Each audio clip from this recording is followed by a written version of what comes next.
Hello, we are joined with the lovely Judi Love, the award-winning comedian who has just performed her set at the Funny Bizznez on the 1st of February at the Hilton in Bournemouth. How are you feeling today, Judi? I'm feeling good. I'm a little bit hungry, I can't lie, but I'm feeling good. Amazing audience, fantastic atmosphere, and lovely venue. So I'm nice. Yeah, It's alright, innit? It's alright. Yeah, it's alright. And I'm here with you, girl. Stop it! Stop it! This is the highlight, isn't it? You're going to the after party then in a bit. I am. I had to order my food. Been on a whole vegan diet for the week. We've just witnessed all of this, can I just say? We have, but I am now having a vegetarian stir fry. I genuinely applaud. I know. I was on the verge of ordering my salt and pepper chicken wings, but I said no meat. It's all vegetarian. Can confirm by Nicole. Anyway, so how did you find out about the Funny Bizznez and how did you get involved with this company in particular? Well, I think it was Busy. Busy's the guy's name, isn't it? Busy contacted me to do a performance. I think I did the first one here in Bournemouth maybe a year or so ago, a much smaller venue.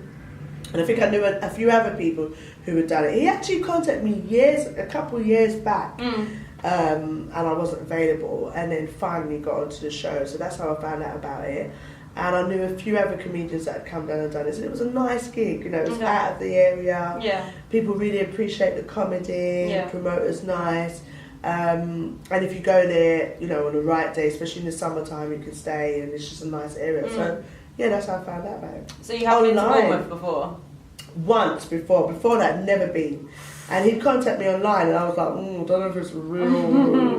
Who is this guy? Yeah, I know. But you know what? I have to big him up because he was persistent and he came back even though I wasn't available. And I said, I'm not available maybe for a year. And he came back, I wasn't available for another 6 months. So he came back and he was persistent and stuck to his words. And that's why, I honoured it and came down and performed.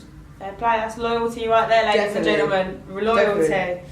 So, going back now to the early days, why did you choose this particular career path? What made you think, shit, do you know what, comedy might be for me? It's just one of those things that a lot of people always say to me, you're so funny, but bantering with your girls is different. A bit different. It's yeah. 300 people in the audience, isn't it? That's what I'm saying. I was like, okay, I can be funny with my girls, but to sit down and write a joke. And then I just started doing open mics, and I wasn't sure. I went to Barbados, came back, hosted my friend's wedding, and from there it just started going. And I did a competition and won that, and in 2014, and I just kept on going. I've always wanted to do entertainment. I can't lie, it's always been about entertainment. I remember watching Whoopi Goldberg when I was young and thinking like, oh my god, do you know what I mean? I want to do something like that. But I never thought it was open to someone like me. It's only now in my adult age that I'm like, okay, I could have done this when I was young, but I didn't know. It's a confidence thing as well. Confidence thing, and I didn't know about drama schools, acting schools. I didn't have no understanding about it. So it's really important that we talk to our children about these other creative roles or just anything that they're interested in doing, because your mind is the biggest thing that will stop you from pushing in your goals, because the fear or not knowing. So I just genuinely didn't know that was something like someone like me could actually pursue and do. Because you went to drama school? I went to identity drama school for about 6 months. What's the difference between, what is identity? Well, identity drama school, it has got a higher population of ethnic minorities, black British actors that have, a lot of people there from, so bad. Are you going to edit this, yeah? Yeah. Okay, Daniel, what's his name? So bad. Daniel. From Star Trek. Who? From Star. So, yeah. For him. Yep. They've had some that one. Actors come out from there, and it gives an opportunity for black actors to really learn the graft and ethics of being an actor. So, and it was in London, in East London, in Boston. So that was where my first acting performance was. I'd always thought no regrets. No, I always thought I want to be an actress. I want to be an actress. I don't think I did not in my wildest dreams when I was young think about being a comedian. No. sometimes the best things come from that. Yeah, I know. So I still definitely want to dabble in the acting. Yeah, right. Oh, God, she's nice. 2020, I'm coming for you. Yeah. So, talk to us about your first ever gig. How did you break through the comedy industry? My first ever gig was done with comedy school. And so it was like a 6-week course, learning about how to stand on the stage. And it's more about confidence building. A lot of people that did the comedy school were like motivational speakers or worked for big corporate companies. And I remember being there saying, I want to be a comedian. And my first performance was with them in a nice little pub. I think maybe about 100 people. And when I looked back on the video, I so didn't know what I was doing. I was really talking through the jokes. So instead of having punchline, I was setting it up and telling them what actually happens. So, but it's amazing to see the work that I've put in, and I've really learned about who I am on stage, and that's what's really important. You've got to kind of learn who you are on stage. Otherwise, it doesn't really mean anything. Yeah, anyone can tell a joke. But if you, I didn't really know who I was on stage until I'd say the last year and a half. I feel like I know who I am on stage. And how many years have you been doing it for now? Since 2000, I'll say 13. Right. So maybe 40 minutes. No, 4 years, 4.5 years, 5 years. Sorry, still in 2017. 6 years left. Oh, we're 19 years. Yeah, we're getting that going up. Anyway, so tell me why, what makes your content on stage unique from the thousands of other comedians out there? Well, I talk about stuff that generally happens to me. I talk about stuff that's generally in my mind, and from my perspective, and I just try to be as real as possible. I hope that my comedy brings some form of unity, and it doesn't matter what background, what class, what age, what ethnicity, that there's always something for us to kind of laugh about together. That's what I think. What makes it unique about it is that it's me delivering it. The one like Judi Love. There's only one you. There's only one me. So I think, just, being a woman, black woman, as I get on stage, when you get on stage, unfortunately, people just look at what they see, and they see a woman, they see a black woman, they see big hair, big eyes, and I suppose those are the things that I kind of, I allow people to get indulged with and explore, and then they're like, oh, she's girl next door kind of thing. And just, relatable. Yeah, that's the word, relatable.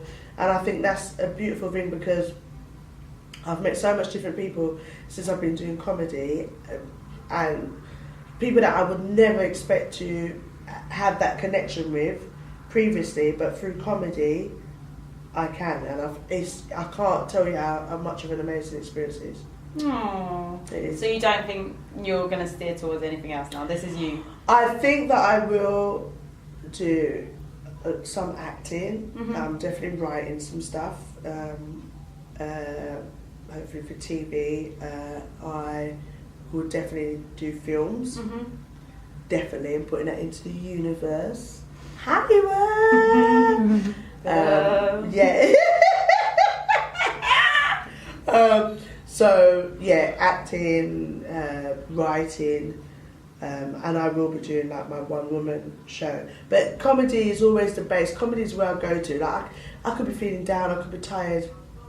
Like today was a 7-hour journey, but I was like, I'm gonna get here. And then when I got on the stage, all of that disappeared. So I can't give that up. I can't.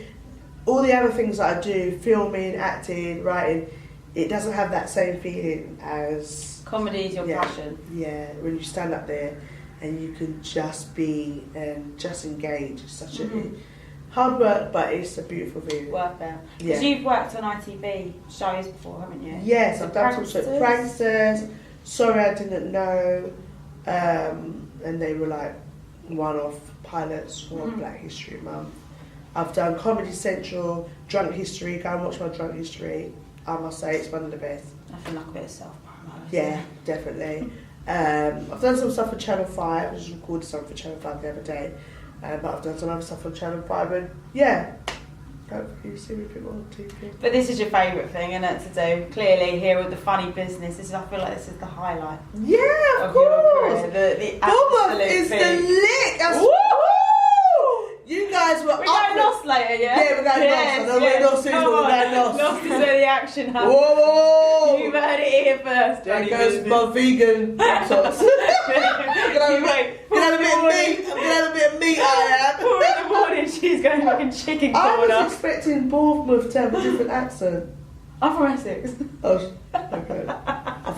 What do you mean, Bournemouth? But I don't think Bournemouth in general, people from Bournemouth don't generally have any kind of accent whatsoever. Not that I've realised. I was expecting him to have an accent. Like what? I don't know that Bournemouthy. Bournemouth. I don't know what Bournemouth is, right? Ain't it? Fucking hell. Right. moving on. Right. Fucking hell, you're a nightmare. Right, what can I want to ask? Well, they were saying the other day that in London, they were saying people from Croydon have a different accent to people in London. And we're just... Yeah. Which is weird. I don't get that. But London is so full of different districts and it's so I suppose. densely populated. Bournemouth's just Bournemouth. Okay, I'm going to talk to some Bournemouth people and see if I can find out if I've got an There accent. you got to go lost then, ain't you? Lost. Is it Lost or Lost? Lost. Lost. So she's I'm taking- going tomorrow, I feel. She's taking me somewhere called Lost. I'm going to be back in London. It is a bit Lost. of... I could get a table like this next Friday. You're voting then? Yeah. Hello, give the girl a table. You've heard it here, please. Next Friday if you're around. Anyway. Okay. I want to know, this is just me generally. Have you had any bad experiences on stage in terms of, when I think of comedians, I think, what if people don't laugh, what if people don't understand, what if people don't engage? How do you know what kind of content is going to attract a particular audience, and how do you know what I mean, prioritise what goes into your shows? Yes, I've had bad. Every comedian has had bad. Everyone's had when you start out, you get on that stage, and the worst bit is when you do a joke that you've done before, and people cry and laugh, and you do it, and they're like, oh shit. But it's a learning curve. If you don't have that, then you won't push harder. And if you don't come out of your comfort, so I can do my 20 minutes, 40 minute set. I more do sets, but then like yesterday I host, and I was nervous because I don't host as much. But you have to do those things to kind of push out your comfort zone. Or when you're doing your 20 minute sets, you drop in a few new jokes to see how it goes. And then you just brush your shoulders off and get back up again. That's the name of the game. It doesn't matter how long you've been in the game. The thing is, the longer you've been in the game, or the more you understand comedy, you might know better how to deliver your jokes and to sandwich it. But it doesn't mean you can control. It doesn't change the audience's reaction. Yeah, like you'll be able to, I suppose, real top comedian, you'll be able to control the audience to a certain extent. But you just never know. That day you might have someone who heckle, that audience don't relate to you. So it's just being able to know and look at your audience and have a little opener that can kind of gauge, where the audience is from and what they're feeling about you, and address maybe you as soon as you go on stage. That's what I try to do. Fair enough. So what did you take from today's audience then? That they were up for it. I think what I took for it was when I got on stage, obviously the people that know me were like, ooh, the people that don't know me were like, well, see what she's gonna be like, and then I just was trying to be me. That's all you can do at the end of the day. They like it. Oh, bless you. I'm glad it went well. What kind of advice can you So give you think it went well, yeah? Shut up, I went there, love. What kind of advice can you give to upcoming comedians who do want to break through? I would say to upcoming comedians who do want to break through, write, perform, get on that stage. Even when you get on the stage and you feel like you're not getting anything back, keep going, keep writing. Use your social media as well. Social media's been good, but don't get fixated on social media to the point where you're only doing videos and you're not performing. You need to be able to do your videos and perform at the same time. In the sense of, because doing a video and being funny is completely different to standing up in front of an audience and engaging with them. Perform, perform. That's what I'd say. Perform and write. Keep developing and writing. And you might write 5 minutes, but that same 5 minutes, pick one of those jokes and extend the joke. And then you'll have 10 minutes. And then extend it, and then you have 15. And find someone, pick someone that you look at as a idol or you respect, and study them, understand them, look at their journey. And it takes a few years until you find out who you are on stage. And then when you find out who you are on stage, just to keep developing that. That's beautiful. Oh, that's lovely. What upcoming gigs have you got in future? I have got. I'm doing something big with Comedy Store. Like, it was on Live Nation. I know.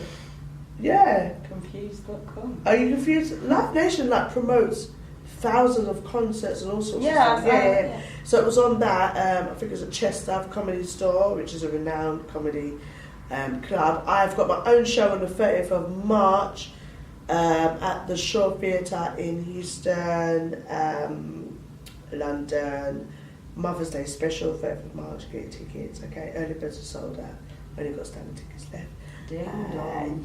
And comedy, carry on comedy in Ibiza. When are you going? Yeah. When are you going? I'm flying up. May the 5th. Oh, I'm working out there. Are you? I'm doing full time. Yeah. So I'm doing that. I've got a lot of stuff. I just finished the London Critics Award, which I was the first female and black person to ever host the show after 39 years. So just met Tiffany Haddish the other day. I was with Alan Carr last night. Nice. What drink did he open up his barbecue? And He's so funny. He's so funny. And I've got a BBC Radio London show every Wednesday 8 till 10 p.m. where we talk about a number of topics, and I've got my own Real Talk show every Tuesday on Facebook Live 8 till 10 p.m. So keep watching. That's amazing. Will you be working with the Funny Bizznez again? Of course I'll be working with the Funny Bizznez. I think Bournemouth is becoming like one of those places that I love to come. Sick. Yeah, well, I love to come and gig. So big up the Funny Bizznez. You guys are a great promotion, a great event. I will come every time. Listen, even if I'm not performing and I'm in the area, I will come. She's coming to Lost. Coming to Lost. But shout out to Funny Bizznez Entertainment. You know what's nice about them? They bring different comedians from different areas and just really try to go for quality. I'm not just saying that because I'm on it. But what I'm saying is, it's not the same old. It's real rich comedy. So if you're a comedy lover, come to Funny Bizznez. It's the lick! Wow, she said it. We've been here with Judi Love at the Funny Bizznez on the 1st of February. Check out the website for any future gigs. And thanks for listening, guys. You got the hot pot here. Woo! Enjoy your Chinese. I will.